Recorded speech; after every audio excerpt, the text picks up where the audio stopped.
Hello, dear students. Myself, Dr. Sumit, assistant professor chemistry. जैसा आप यहाँ देख रहे हैं, आज हम बीएससी फाइनल के एक नए यूनिट जो हमारे पेपर ऑर्गेनिक केमिस्ट्री में है, कार्बोहाइड्रेट, उसको शुरू करने जा रहे हैं। तो सबसे पहले मैं आपको बता देना चाहूँगा कि इस यूनिट में हम कार्बोहाइड्रेट के कुछ बेसिक इंट्रोडक्शन के बारे में पढ़ेंगे। देन आफ्टर हम कार्बोहाइड्रेट का क्लासिफिकेशन और उनका नोमेनक्लेचर जो है उसके बारे में पढ़ेंगे। देन आफ्टर मोनोसेकेराइड, खासकर हम डी ग्लूकोज और डी फ्रक्टोज के बारे में विस्तार से यहाँ पर चर्चा करेंगे। उसके बाद हम जो ओसाजोन का फॉर्मेशन है फेनिल हाइड्रोजन से ग्लूकोज और फ्रक्टोज की रिएक्शन से जो ओसाजोन का निर्माण होता है उसके बारे में यहाँ स्टडी करेंगे।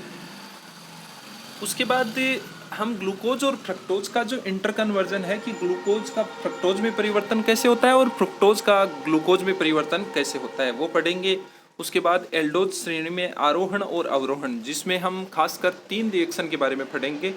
3 मेथड हैं, फिशर कीलियनी सिंथेसिस जो आरोहण में काम में आएगा, और अवरोहण में रफ और वोल डिग्रेडेशन के बारे में हम यहाँ स्टडी करेंगे। उसके बाद हम मोनोसेकेराइड का विन्यास जो होगा उसके बारे में स्टडी करेंगे। देन आफ्टर एपिमराइजेशन के बारे में स्टडी करेंगे। उसके बाद हम डी ग्लूकोज की जो साइक्लिक स्ट्रक्चर है, जिसमें खास करके हम आवर्त प्रक्षेपण सूत्र और वलय आकार का निर्धारण कैसे होता है, इसके अलावा डी ग्लूकोज का जो संरूपण है अल्फा और बीटा, उनके बारे में स्टडी करेंगे। उसके बाद हम डी फ्रक्टोज की चक्रीय संरचना के बारे में स्टडी करेंगे। फिर ग्लाइकोसाइड का निर्माण है, ईथर का निर्माण है, एस्टर का निर्माण है, परिवर्ती ध्रुवण घूर्णन जो है उसके बारे में स्टडी करेंगे। उसके बाद हम राइबोज और डी ऑक्सीराइबोज की स्ट्रक्चर के बारे में भी इसी यूनिट में आगे स्टडी करेंगे। उसके बाद हम डाइसेकेराइड और पॉलीसेकेराइड की भी यहाँ स्टडी करेंगे। डाइसेकेराइड में हम माल्टोज, सुक्रोज और लैक्टोज के बारे में कुछ बेसिक स्टडी करेंगे, और पॉलीसेकेराइड में स्टार्च और सेलुलोज के बारे में स्टडी करेंगे। तो सबसे पहले आज की इस क्लास को हम यहाँ शुरू कर रहे हैं। सबसे पहले हम देखते हैं, इंट्रोडक्शन के बारे में बात कर रहे हैं। तो carbohydrates commonly referred to as sugars and starch.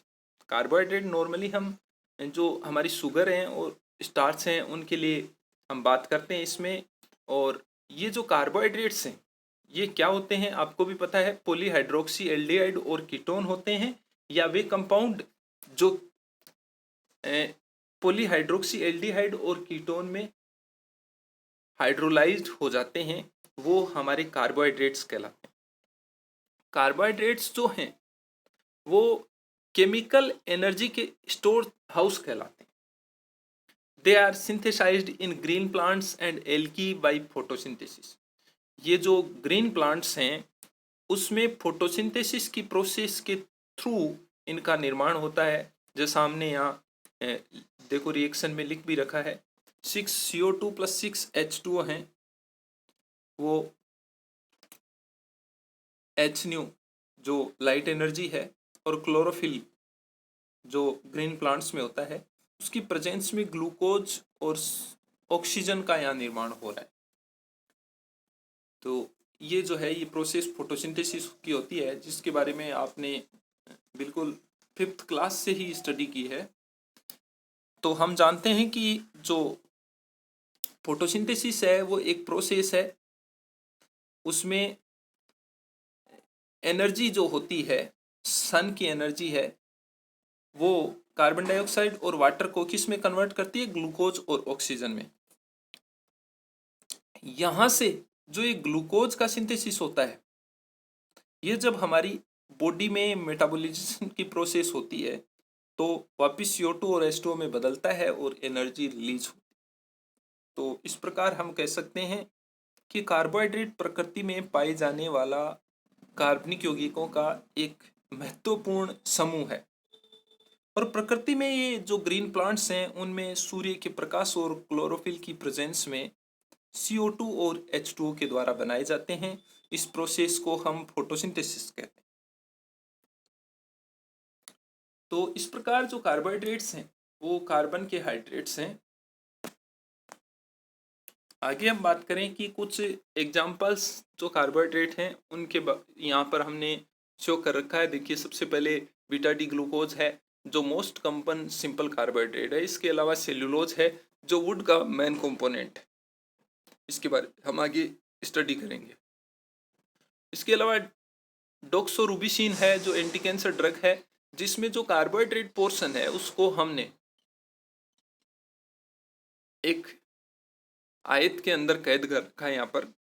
इसी प्रकार 2 डीऑक्सी एडिनोसिन 5 मोनोफॉस्फेट जो है उसमें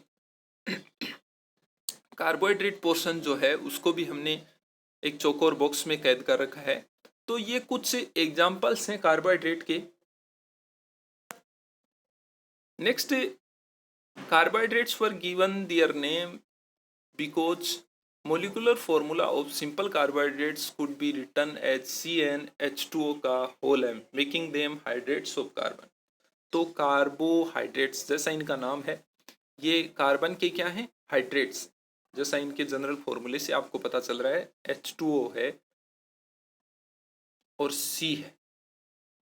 Although the metabolism of lipids provide more energy per gram than the metabolism of carbohydrates। जैसा हम जानते हैं कि जो लिपिड का मेटाबॉलिज्म है वो हमें कार्बोहाइड्रेट के मेटाबॉलिज्म की बजाय पर ग्राम ज़्यादा एनर्जी प्रोवाइड करवाता है। Glucose is the preferred source when a burst of energy is needed during exercise. इसका रीज़न क्या है? क्योंकि ग्लूकोज है वो वाटर सोल्यूबल है, so it can be quickly and easily transported through the blood stream to the tissues. और इसी वजह से हम इनको एनर्जी के मेन सोर्स के रूप में काम में लेते हैं, क्योंकि ये वाटर सोल्यूबल हैं और इसलिए इजीली और क्विकली ये ब्लड स्ट्रीम के थ्रू ट्रांसपोर्ट हो जाते हैं। नेक्स्ट हम बात करें कि इनका क्लासिफिकेशन। तो पीछे देखो, हमने जैसे इनको हाइड्रेट्स ऑफ कार्बन कहा था, यहाँ से आप ये सोचो कि सारे के सारे इसी जनरल फॉर्मूले वाले कंपाउंड कार्बोहाइड्रेट होते हैं, तो ऐसा नहीं होता है। जैसे हमारे पास HCl जो है फॉर्मेल्डिहाइड है, CH3COH एसिटिक एसिड है, ये कार्बोहाइड्रेट नहीं है लेकिन इस फॉर्मूले को फॉलो कर रहे हैं। इसी प्रकार हम बात करें रेमनोज जो है C6H12O5 और डीऑक्सीराइबोज C5H10O4, ये इस फॉर्मूले को तो फॉलो नहीं कर रहे हैं बट कार्बोहाइड्रेट की कैटेगरी में आते हैं। तो ये कुछ जनरल एक्सेप्शन होते हैं जिनमें जो हाइड्रेट और कार्बन का जो रेशियो है 2:1 वो नहीं होते हुए भी एग्जाम्पल में नहीं आते हैं और कुछ में नहीं होते हुए भी आते हैं, जैसा रेमनोज की हमने बात की। अब हम इनके क्लासिफिकेशन की बात करें तो नॉर्मली मोटे तौर पर हम इनको 3 टाइप से क्लासिफाई करेंगे। उसमें जो हमारा फर्स्ट टाइप है वो इनका जो हाइड्रोलाइसिस बिहेवियर है उसके बेसिस पे बात करें तो इस बेसिस पे हम कार्बोहाइड्रेट्स को 3 कैटेगरी में कैटेगराइज करते हैं। और उसमें सबसे पहले हम मोनोसेकेराइड लेते हैं, फिर ओलिगोसेकेराइड लेते हैं और उसके बाद हम पॉलीसेकेराइड लेते हैं। तो देखिए, मोनोसेकेराइड हैं वो हाइड्रोलाइज्ड नहीं होते और इसके एग्जांपल्स हैं वो एल्डोज और कीटोज, जिसमें हम ग्लूकोज और फ्रक्टोज की बात करते हैं, वो होते हैं। आगे हम इनकी डिटेल स्टडी करेंगे। देन ओलिगोसेकेराइड जो है ये हाइड्रोलाइसिस पे 2 to 9 यूनिट मोनोसेकेराइड का फॉर्मेशन करते हैं। डाइसेकेराइड हैं, ट्राइसेकेराइड हैं, टेट्रासेकेराइड हैं, ये इसके कुछ एग्जांपल्स होते हैं। डाइसेकेराइड में हम इस स्तर पर माल्टोज, सुक्रोज और लैक्टोज के बारे में स्टडी करेंगे। ट्राइसेकेराइड में रेफिनोज होता है, टेट्रासेकेराइड में स्टेकियोज होता है, जिनकी स्टडी हमारे बीएससी फाइनल के स्तर तक हमें नहीं करनी है, केवल इनके एग्जाम्पल्स के रूप में आप इनके नाम याद रख सकते हैं। देन हम पॉलीसेकेराइड की बात करें हैं तो ये हाइड्रोलाइसिस पे बहुत सारी यूनिट मोनोसेकेराइड की यील्ड करते हैं। स्टार्च है, सेलुलोज है, एमाइलोपेक्टिन है, जिसमें से स्टार्च और सेलुलोज के बारे में यहाँ हम काफ़ी अच्छी स्टडी भी करेंगे। नेक्स्ट है उनका जो टेस्ट या फिजिकल प्रॉपर्टीज है, ये हम कह सकते हैं भौतिक गुणों के आधार पर कार्बोहाइड्रेट्स को हम 2 कैटेगरी में डिवाइड करते हैं, शुगर्स और नॉन शुगर्स।